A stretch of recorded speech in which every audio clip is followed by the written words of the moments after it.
Hello and welcome to this basic tutorial about creating layer outlines within ProShow.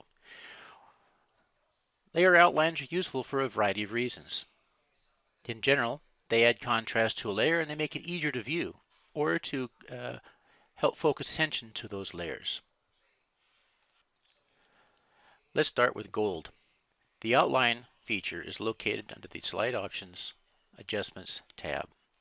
Under Editing Tools, it's the last option. You select the outline checkbox and you've got an outline. Now you can change the color to anything that you want. And that pretty much does it for the outline feature within Gold. Let's move on to Producer. Here, our options for creating outlines are not nearly as limited as what you have in Gold. In Producer, we can choose multiple methods to create an outline. Like in Gold, if you go to Slide Options Adjustments tab, you'll find under the Editing Tools the Outline feature. But we can also use a vignette, or we can manually create these outlines by using one or more layers that can be a copy of the image we're creating in Outline 4. It can be a solid layer or it can be a gradient. Solid or gradient. Okay, let's move on to the outline here. Just like in Gold, if we select our outline checkbox, we have an outline. And just like in Gold, we can change the color to be anything that we want. Unlike in Gold, however, we can choose a width for our outline from 1 to 5. Outlines are centered on the image itself, on the outside edge of the image. So half that outline is located on top of the image and the other half is located off of the image.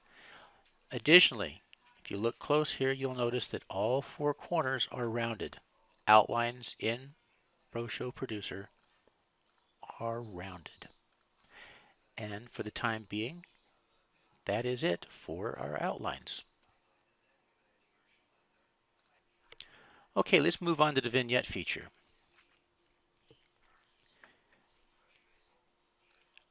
With the vignette, we can create a vignette on top of the image itself.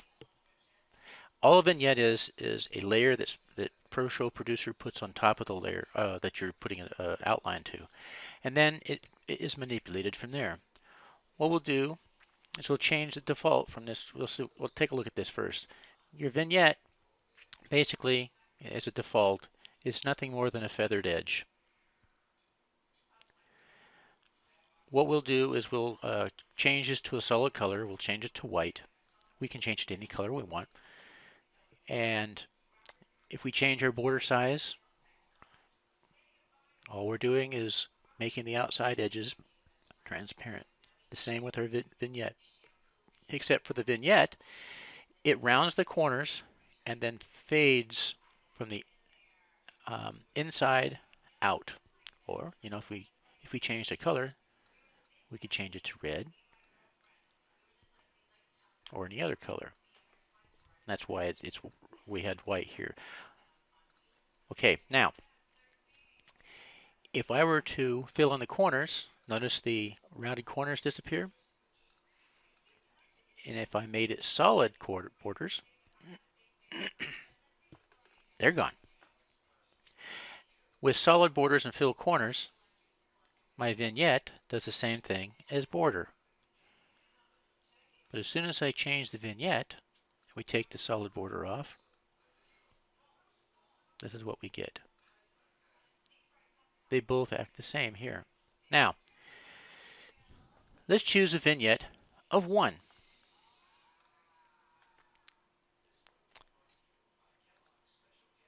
Okay, if you notice, it is entirely on the inside of the edge. If we change our outline to 1, actually, our vignette is almost the same size as a vignette of 5, but if we change it to 1, our outline to 1, you'll notice that our smallest vignette is still quite a bit larger than the smallest size that we can get with an outline. Okay, let's change our vignette again. Now, you can also change your shape to an ellipse if you want.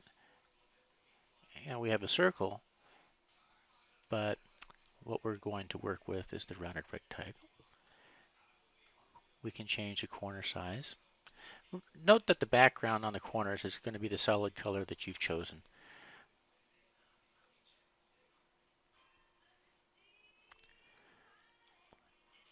And the only way that you can get a soft edge is if you choose to change your vignette to unsolid.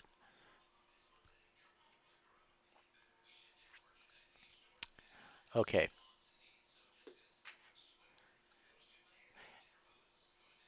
So you can change your outline, or I should say your for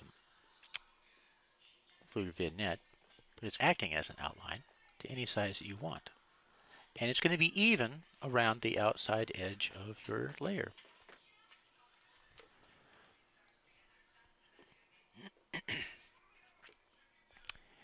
You can choose a gradient if you would like. And if we do that, let's choose something simple. Start, end color. So now we have our end color. And you don't see anything else until you change your vignette. Now it's a combination of what your border size is and your vignette.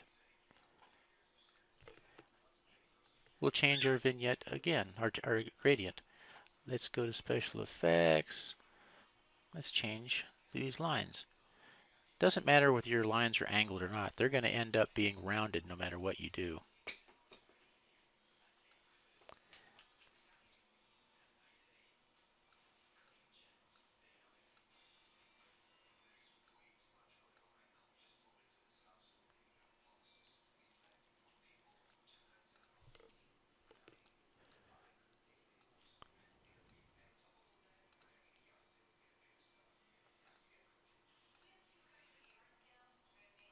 See that? Same difference.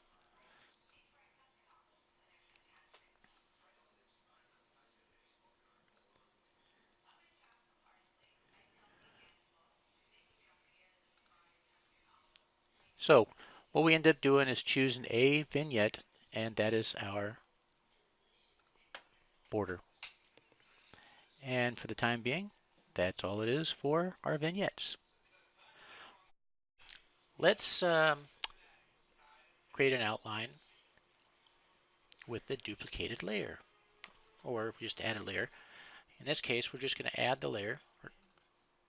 And you might think that we could use the outline of this layer to get a thinner outline, because the upper layer cuts off the portion that's existing on the inside of the image.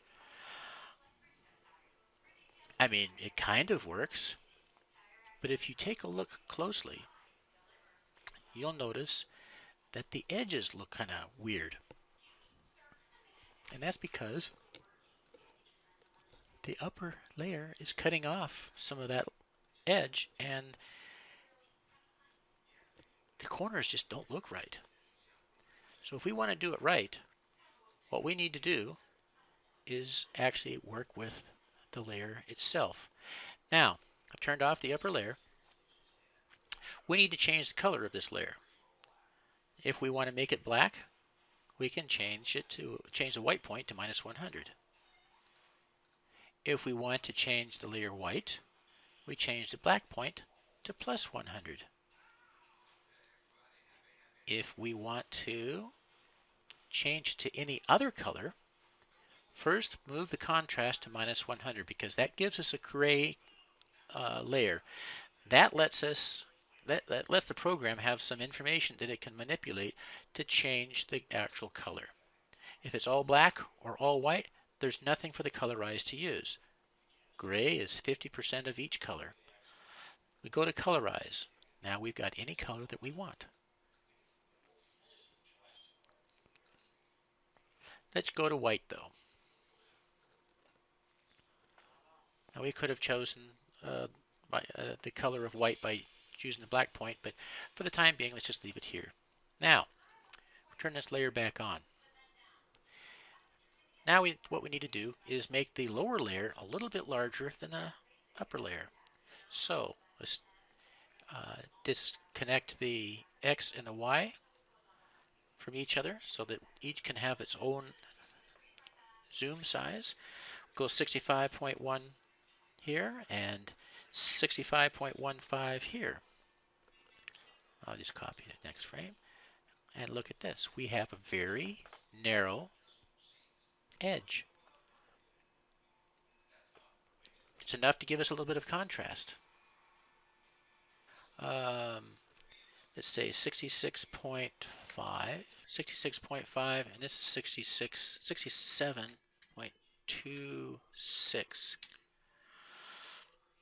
Now, you may be wondering why I'm choosing these numbers. Yes, I can enter in a decimal number here. And if I move off of it, come back, you'll see that ProShow has rounded these numbers off, either up or down, to reflect the decimal value that was entered. But notice that these values here did not change. The border is still the same. So what's going on? Well, if we wanted to find the zoom X, or find the zoom Y of a zoom X, what we need to do is calculate it, because if we don't, I'll show you something. Let's reset this to 65, and let's change the zoom.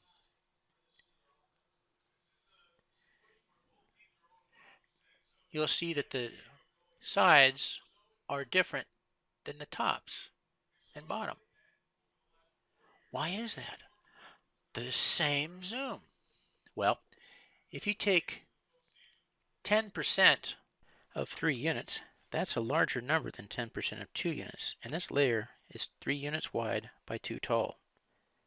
And so, while the percentage is the same, the actual amount of physical change is not the same for each axis, unless, of course, the two axes are the same size. And so that's why this is important.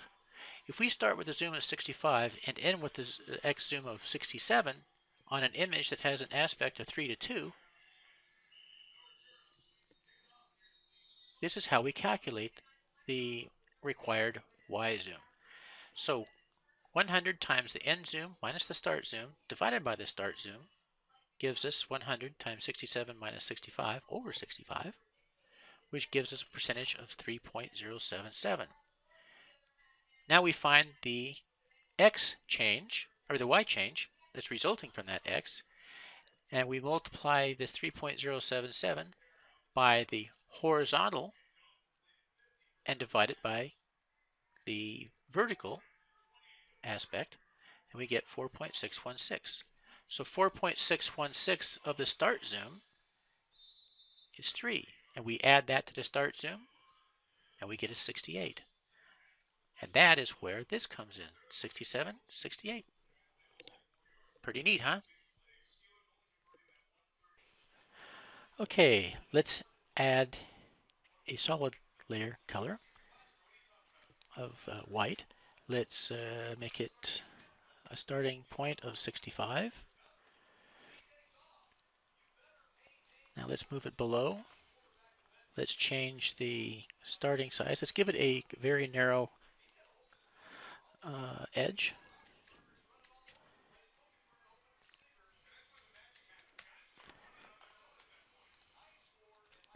And we've got a nice thin outside edge that helps draw your attention to the image itself, which is, I think, better than just a plain old image on the any given background. Or we'll do what we did before, 67. Whoops, wrong one.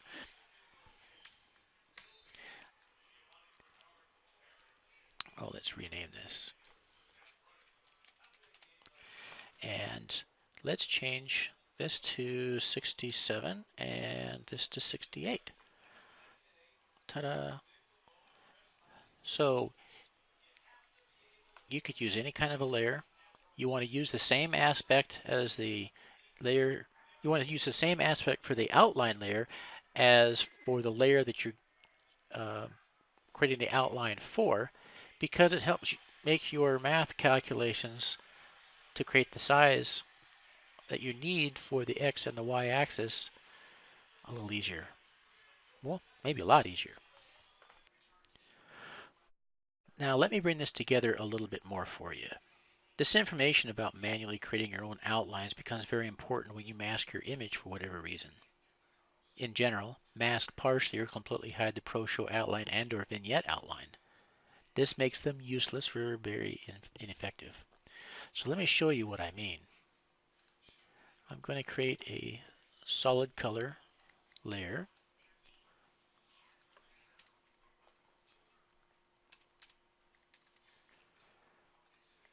I'm going to set it up at the 65 zoom. And we'll make it a mask.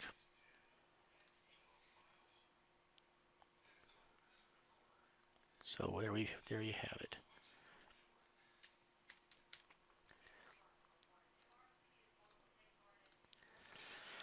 Okay, now let's rename this.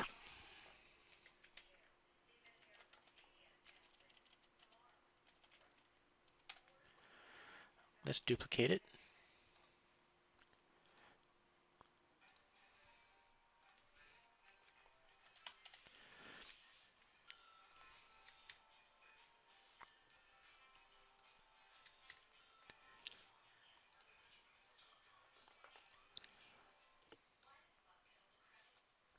So let's change the zoom.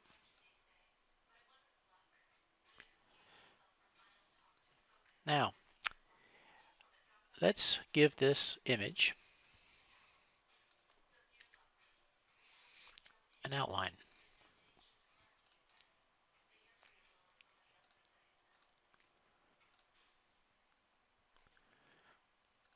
Let's give it an outline of 5. Okay, now I'm going to mask it.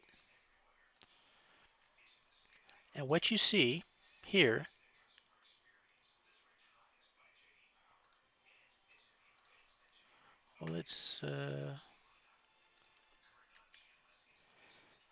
what you see here is the portion of the outline that is on the image itself.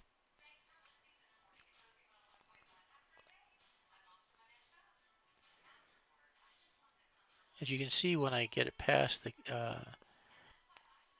outline confine, or the mask confines, that the outline just disappears. Now, I can do the same thing if I go to here, change this. Let's create a vignette.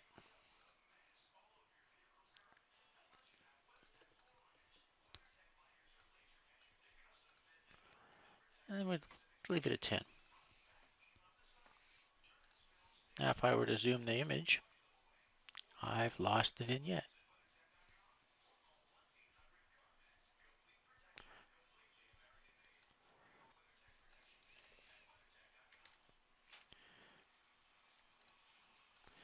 Now let's take the vignette off.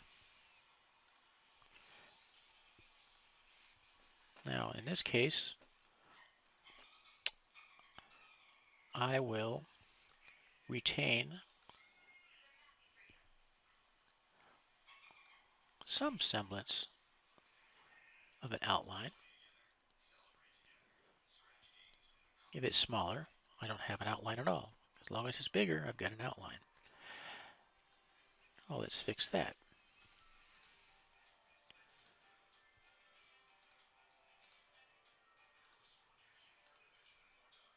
We'll invert it. And now, if I change the size of the image.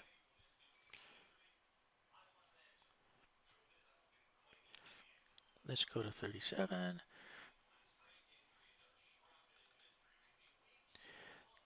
Let's make this 100. And let's play it.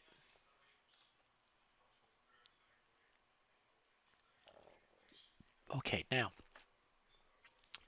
let's do this. I'm going to change. I'm going to turn this off. So now I've got the outline.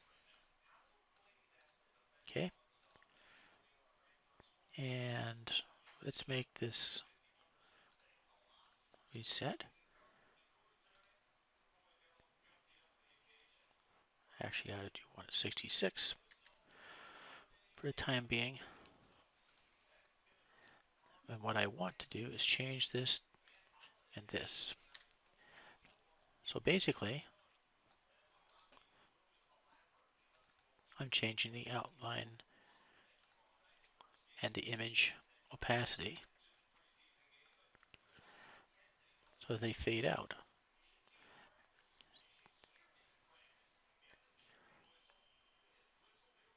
As it fades out, you can see the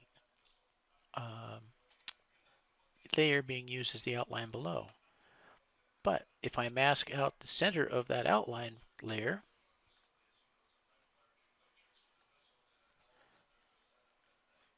I don't get that